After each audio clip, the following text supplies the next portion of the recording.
Hello and welcome to Homeowner Talk. My name is David Stone and I'm the president of Nevada Association Services, and this is my co-host John Leach, who is a partner in the law firm of Leach, Johnson, Sung & Gruco. Each episode we'll be here to talk with you about important homeowner topics. We, along with our guests, are here to provide you, hopefully, with useful and very good information on these subjects. We also want to encourage you to interact with us and our guests each episode, so please visit our website at homeownertalktv.com and send us your questions. We will try to answer as many of your questions as we can on the air and online. This is going to be a very exciting show. Today we're going to be talking about technology and how it affects homeowners associations. Please welcome J. Brad Green, who works in business development for Reliant Programming and Web Services, and Brian Hunt, owner of Professional Parking Enforcement. Brad and Brian, thank you both for being here. It's great to see you both. Thank you. Thanks for having us. Appreciate it, and we also appreciate what you're about, the knowledge you're about to dispense to our viewers. Brad, I hope you don't mind if we start with you. Could you maybe give our viewers just a little bit of background about yourself and about Reliant, the company, the things that you do, the services you offer? Certainly. Well, about myself, I'm a native of Las Vegas, so I, got to see a lot of changes around here, and of course, how the homeowners associations have had a big part in that. As far as Reliant goes, Reliant's been around for about 10 years, and we're a programming company, and we also do IT network, typical network support for different businesses. And regarding the homeowners associations and the industries around those, we do a lot of programming and customization of programs, which Brian will talk about what we've done for him, that actually help those industries perform more efficiently and effectively, and ultimately saving the homeowner associations money, time, effort, things like that. And your company works with a lot of companies that are affiliated with homeowners associations, That's whether right. it's parking or other ancillary businesses.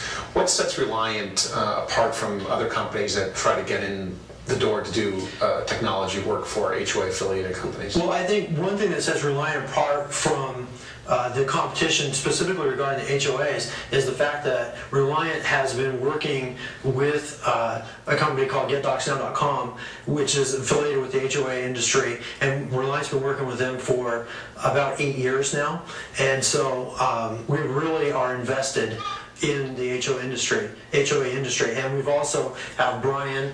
We also work with insurance companies, with collection companies, a lot of people that are involved in that HOA industry, so we understand it very well. They always say that legislation always lags behind technology. You guys are always progressing faster than the laws can even keep up with. I'm just kind of curious what your observations are on maybe some of the trends you're seeing, whether it be in the social media or otherwise, with the services that you provide.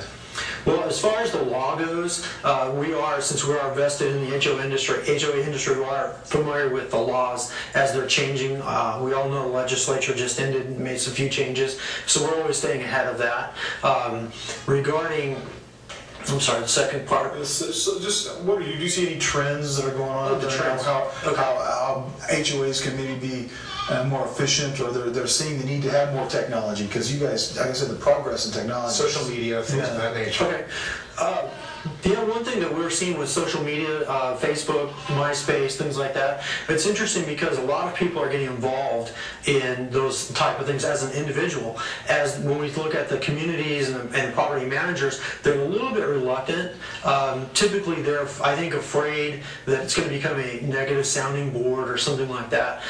The truth is, what we've actually seen is communities that start like let's say a Facebook community page or something like that. It really turns into a community forum.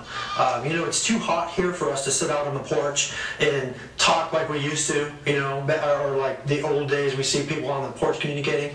Facebook and things like that have become that medium, and from what I understand, it's actually become very helpful to the people to be able to communicate within those associations. And before we switch over to Brian, quick question, any comments on internet safety? That seems to be always on the cutting edge, and we're hearing about the news, it seems like quite regularly, about breaches in internet safety, and what should associations look for, and how do you bring that to their attention? Internet safety is something that, of course, is always out there. We talk to a lot of companies, and they say, "Oh, we're completely safe," and we hear the stories every day of major corporations that are having safety breaches through the internet. Basically, my advice to everyone is very simple: use common sense. Regarding social media, if you're going on vacation, don't tell everyone about the great vacation you're going to go on. Wait till you get back and tell everyone about the great vacation that you went on. Don't advertise that you're going to be gone. If you receive an email from someone you don't know, delete it. If you receive an email soliciting information, personal information, delete it. Move on. And that's basically use common sense, and you'll be in pretty good shape. Good advice. Brian, tell our viewers a little bit about yourself and about professional parking enforcement. Well, I've been in the parking business for about 25 years, basically all I've ever done after college. And for a long time I was working for another company doing commercial parking, and developed some systems at that point as far as commercial parking was involved for the tracking of vehicles and things like that. When I came to Las Vegas about 10 years ago, I got involved in the HOA industry and found out that they had similar problems in the residential areas. And so after retiring from my other company, I decided to start my own specifically for the residential marketplace, but also commercial and enforcement and inspection type of properties. So professional parking enforcement was really started from the thought process of we need to bring some professionalism, some ownership to the industry as far as how do we do things differently than what they've been done in the past. And so what do you do now to help associations out with parking? How do you implement that? Well, we're a proactive parking company, meaning we go out and do the inspections for the associations so that the managers or the board members don't have to do it themselves. And we do it at all times, day or night, which is very unusual for managers and homeowners or board members. To have them go out and do that can sometimes be difficult. We shot some video of this, I think. Maybe we get the first one up where they show a little about your enforcement. Yeah. Maybe you can tell our viewers about how this works. Great. This is a dramatization of what we do. As you can see, a person has gone and parked in a no parking zone. And so what we do is we would go to the site, inspect the property. In this case, we'll come up behind them. In the vehicle that you see, we would have a computer that will have our new technology in it. We'll look at the vehicle.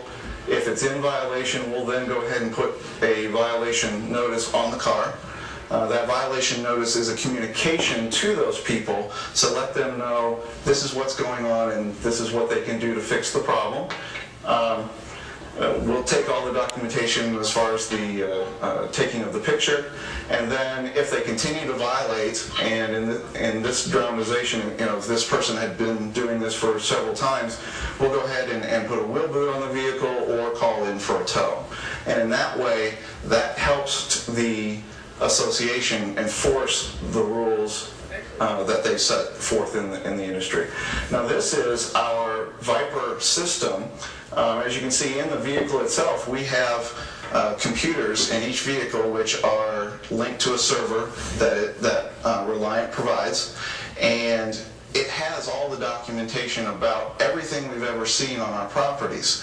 The great news about that is that information is now available to the people who need it, my inspectors, myself, or the managers, at a moment's notice using this new program. And I think we have some video of accessing the information online, so yes, we can take a look at this. Now this is a dramatization of a manager sitting in her office, and she's on the phone with a homeowner who's called in. They've got a violation and they're asking what's going on, what happened, what did we do? She's able to get in through our website portal and actually look right at the information that we've provided, including any documentation that we've provided and any pictures that we've taken. This was just not possible a few years ago, and for my company this is great leap forward from the manual projects that we were doing before. In my profession, it doesn't take much for one person to spoil the whole brew. So I guess I'd ask you the same thing. How do you combat the industry perception at times when another company might do things that isn't necessarily lawful or proper, and yet they kind of throw you all in the same barrel? Right. Well, unfortunately, there have been some companies out there who have not done things legally. They do things predatorily, meaning they go out and they just do things without proper documentation and without proper communication. And what I found is if we can provide those kinds of things, that's when the system works very well. My software product, Viper, that Reliant provided to me with my direction, allows for communication and documentation of everything. Right. And those things are so critical in my business because pictures are worth 1,000 words. We need to move on. I apologize, Brian. That's really interesting. Thank you both very much for being here with us. When we come back, we'll be joined by Joe Russo, owner of GetDocsNow.com, and Bobby Moran, escrow officer for First American Title, to talk more about changes technology is having on homeowners associations. We'll be right back. So what's new? It's the flashing yellow arrow. Tell me more. Say you're going to make a left turn. On the green arrow, you turn left. A yellow arrow means the signal is going to change to red. A red arrow means you stop. Next, you'll see a flashing yellow arrow. The flashing yellow arrow means you must yield to oncoming traffic and pedestrians. Any other questions? I got what I need. The new flashing yellow arrow signal will be installed gradually throughout the valley. For more information, visit rtcsmv.com. Waves of foreclosures have slammed Las Vegas, the epicenter of the foreclosure crisis. The maze of paperwork and red tape can be daunting. Who do you turn to? Where do you start? StopNVForeclosures.org is a secure, city-sponsored website that will connect you to free, HUD-approved housing counseling. There's help out there, and we can help you find it. Visit StopNVForeclosures.org or call 229-HOME for more information. Welcome back to Homeowner Talk. Please welcome Bobby Moran of First American Title and Joe Russo, owner of GetDocsNow.com, to talk about how technology has changed the real estate and HOA industry. Thanks for joining us today. Thank you. Let's start with you, Joe. Why don't you tell our viewers just a little bit about yourself, your background, and how you got involved in this industry? Great, thank you for the opportunity, I appreciate it.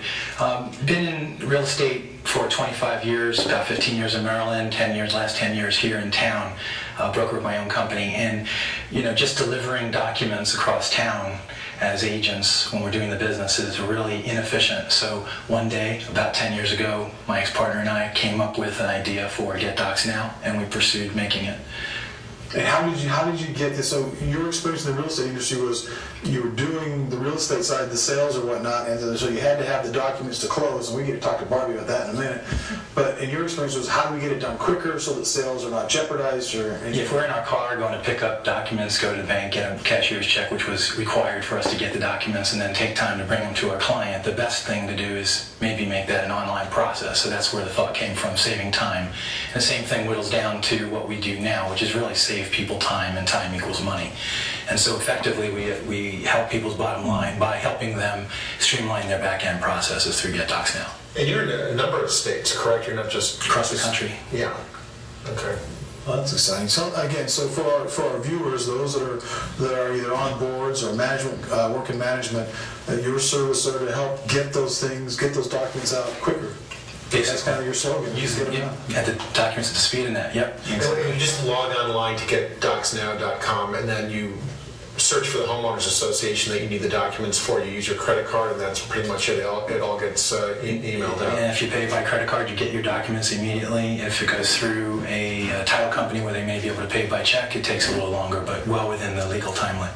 And not all deals naturally go through. Some fall through. So is there something built into the system to accommodate for those deals that never seem to make it anywhere? Yeah, we definitely can refund money. In our system for those documents, pretty much all sales are final because we don't know if it's going to go. But if it's close enough, we work with clients all the time to refund money if we need to.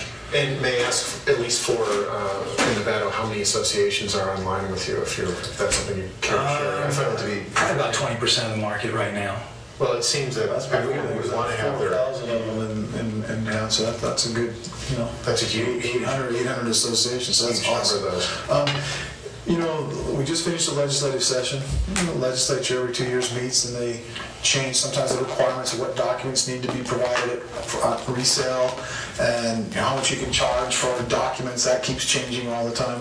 Again, this year, how have you adapted to the changes in the HOA industry, in the real estate industry as well? Well, being involved with the different groups, CEI Nevada, and just being on boards and active, being in front of the issues and the laws, we are immediately adapting that to changing the back end of our site, so we're current. Anyone that plugs into our site is abiding by the law now. Law is interpreted, and so there's always a gray area of time after it's passed that you have debates on what did it really mean, what did this one word change, two people looking at the same thing see two different things. So we have adjusted the site to be the same thing, be what it needs to be for both. It can turn on a feature or off a feature. So we're very flexible. Once it's determined that this is not how we're doing it, we immediately change it. So we're very flexible, agile in the market, and we're tailor-making the site. It's never finished. It's always being worked on and upgraded. And I would assume that's probably the biggest challenge that you have to adjust to the gray areas and statutes and It all various is states. coding hours from Reliant to go in and change something or add something to it, because if it's not current, then you're not doing your service to your clients. Great. Barbie, let's switch gears here just a minute. Why don't you tell our viewers a little bit about your background and the role that you play as an escrow officer? I'm an escrow officer with First American Title. I've been with them for 9 years. We process the transactions, order demands, and close the files. So the GetDocsNow.com really helps to get the demands quickly and close and be able to track them, which is demands usually what slow us down to be able to close a file. So when you talk just for our viewers, they understand the demand. You're trying to close. There are certain things that the seller must provide to the buyer, and they can't close without them. Mm-hmm. Some of those are going to be documents or information regarding if monies are due to various parties and whatnot. And so you send that demand out. To whom do you normally direct the demand? To whom do we direct it? Send it to? Well, our demands we send to the sellers, and the HOA resale packages would go to the agents, so they can get them to their buyers. And as part of the HOA resale package, then we need to kind of use the services of Get Docs Now so that we can get those things and you can proceed quicker. Yes. So can you give us an example, someone that's not familiar with how the process works? I understand a little bit. So I'm purchasing a house now from a homeowners association. John's representing me. You're doing a great job, by the way. I appreciate it. For that 1%. I mean, what I like is that you're hiring someone. That's they do that on the East Coast. Stop here and use title companies. He's lawyers out here. So we open up an order with you. Now, take it from that point. Where do we go, and how does GetDocsNow.com come to play in dealing with the management companies, the collection agencies, and so forth? Well, once the order is open, then we order a title report and see what's on the title. And usually, if there's a homeowners association, we have to order a demand to see if the seller's current, what the dues are, and what the transfer fees are. So that's where we would go to GetDocsNow.com to order the demand. The seller also has to provide a resale package to the buyer by law before they can close, so that would be ordered.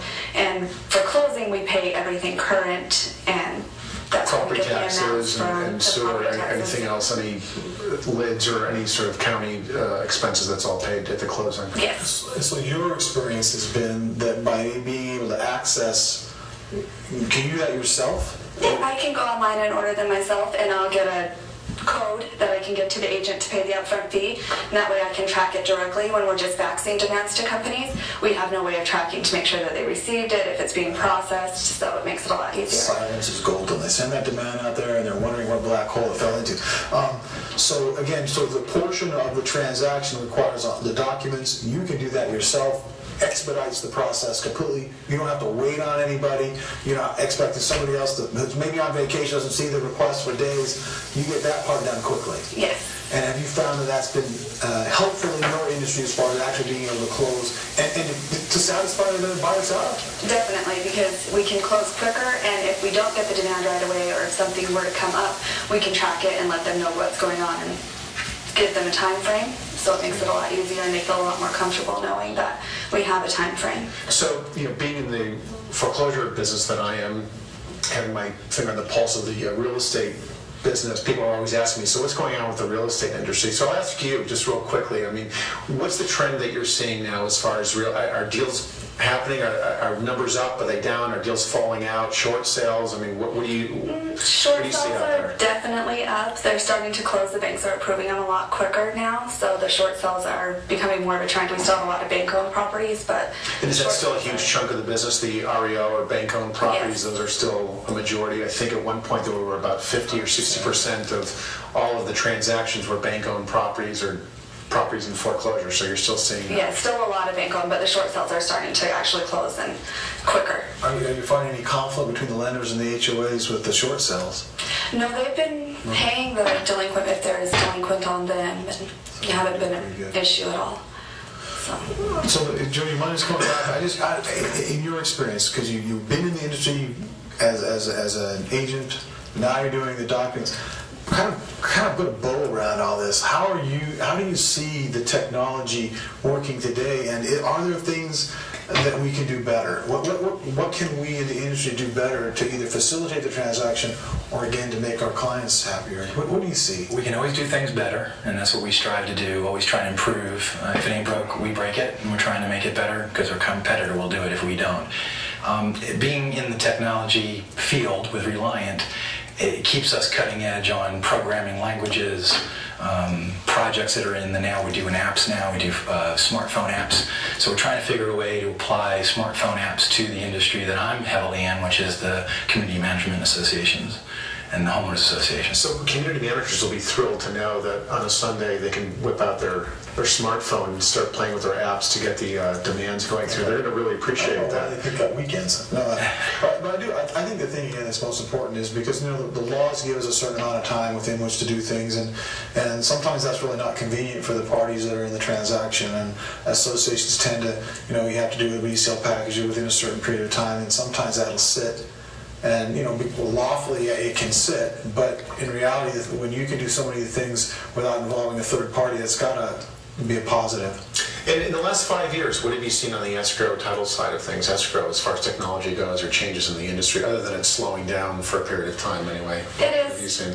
but the technology really helps. We can close things a lot faster and follow up on things a lot faster than we could before. So Fewer mistakes, Yes. for cleaner title and very happy title. more companies. streamlined and it doesn't take as long to close a file as it did. Okay. And so First American Title, do all of your escrow officers use the services and get docs now? How does that work? Is it individual? Is it the company-wide? How does that work? Well, the homeowners association that uses GetDocsNow.com, when they're the homeowners association on a property, then we Okay, do so that. they need to be networked in there because otherwise it wouldn't do any good to log on because there's no docs. Right, they have to Okay, be so we set need to encourage our homeowners associations to get online here so that it makes the process better. And one of the things we constantly tell our clients is a lot of times decisions are made and it's just to help our homeowners. It's just like the recertification with FHA. You do it so that they have more opportunity. Now they can make the services better for their I think change for anybody is a little bit scary at times, and trying to get them to sort of throw this over to Get Docs Now might be a bit of a challenge for them because they have to relinquish a little bit of control, and that's probably something you're always dealing with to try to They say actually it's get a lot okay. of control back. So if I had a chance to talk to people about it, the perception of control is a very interesting thing. I think they get a lot more control using a system. It's all We education, really perhaps. appreciate your insight, and most of us don't know all the intricacies and the technological changes that you guys just use on a daily basis. So thanks so much for the education. Great. Joe and Barbie, thank you very much. The industry has certainly changed quite a bit. Thanks for being with us, both of you. We're going to take a break right now. Stay with us. We'll be right back.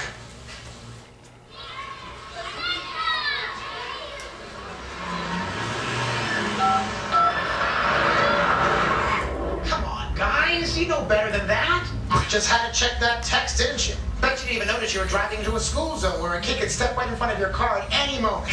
And you, the crosswalk's only a few yards that way. You didn't even look to see if any cars were coming. And of course, Chatty Chatterson over there was a big help waving you out into traffic. Way to go, Mom.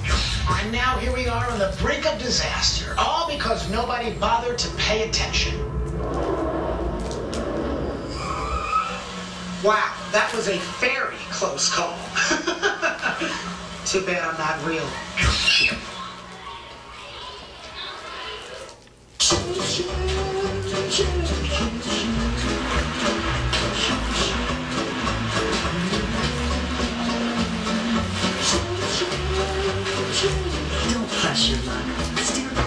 Mudliner. Welcome back. Through HomeownerTalkTV.com, we ask our viewers to send in questions. Please check our website for viewer questions and answers that we don't address on the show. Tracy wrote in to ask about changing assessment due dates, and she asked, can a master association turn my quarterly fee into a monthly fee? My paperwork says the fee will be assessed quarterly. Now they want it every month instead. Also, do you know anything about lids? John, what are your comments on the fee question? Well, first, if it's all right, let's use the word assessment, because a fee is something different than an assessment. A fee is usually a charge, for example, attributable to a collection. You have a fee that you charge for a service, whereas an assessment is a little bit different. The statute makes a distinction between an assessment and a fee. So I think that the viewer is asking, I have an assessment obligation to my HOA. It's currently being billed quarterly, they now want to go monthly. What's interesting about the question is normally most governing documents call it an annual fee. They assess it on an annual budget, and actually the entire amount is due on January 1. And then they can collect it, whether it be quarterly, monthly, whatever, so however it works. But another thing that's interesting about the question is, quarterly is front-loaded. So if the association was saying, okay, we're going to do it monthly, what they're really doing is giving the homeowners the benefit of delaying some of the payment up front. So it would seem like the homeowner would be pleased. But the question also said, in our papers, it says. Now, I don't know what the paper she's talking about. If it's in the CC&R, then they ought not to change it. They do have some ability through the new law that goes into effect January 1 to make some modest modifications. But again, I don't think a homeowner should be upset if they go monthly rather than quarterly, because it slows down the payment. As far as lids, those are it's an acronym for improvement districts that are used, either landscape or special improvement districts. That's usually imposed by a municipality. It helps build the infrastructure in advance, and you're making a payment on that district until it's paid off in full. It's very much lienable. They could foreclose on you just like an HOA could, but the HOA is usually not involved in the lid or a SID, whichever one it is. That's usually the municipality, and failure to pay the municipality could result in the same thing as not paying your real estate taxes. That's right. And just to comment on the assessment question, they can certainly send in 3 months of assessments at every time. So all of a sudden your monthly becomes a quarterly. Right. And most likely if it was a yearly assessment, probably the assessment isn't all that much. For our clients, if it's a yearly assessment, you're usually talking maybe a couple $100. Correct. And I know that a lot of people that I know that live in these types of associations, they write one check January 1st, because you don't be writing a check every month for $18 or $20. It's kind of a pain. So that's another option. And a lot of boards are just looking for any way possible to deal with the economic hardship to homeowners. And if they can delay the assessments for a short period of time, it usually is easier for the homeowner. Yeah, it absolutely is. We encourage all of our viewers to keep sending questions in through our website. We'd also like to thank our guests today, J. Brad Green of Reliant Programming and Web Services, Brian Hunt, Professional Parking Enforcement, Barbie Moran of First American Title, and Joe Russo of GetDocsNow.com. Thanks for being with us. Well, that's all for this edition of Homeowner Talk. We'd like to thank all of our partners on the show, the Management Trust, Alliance Association Financial Services, Classic Landscapes, LLC, GetDocsNow.com, Western Risk Insurance, and Nevada Association Services. And remember, you can always find information about this program, and you can also drop us a line at HomeownerTalkTV.com. Thanks for joining us, and we'll see you next time right here on Homeowner Talk.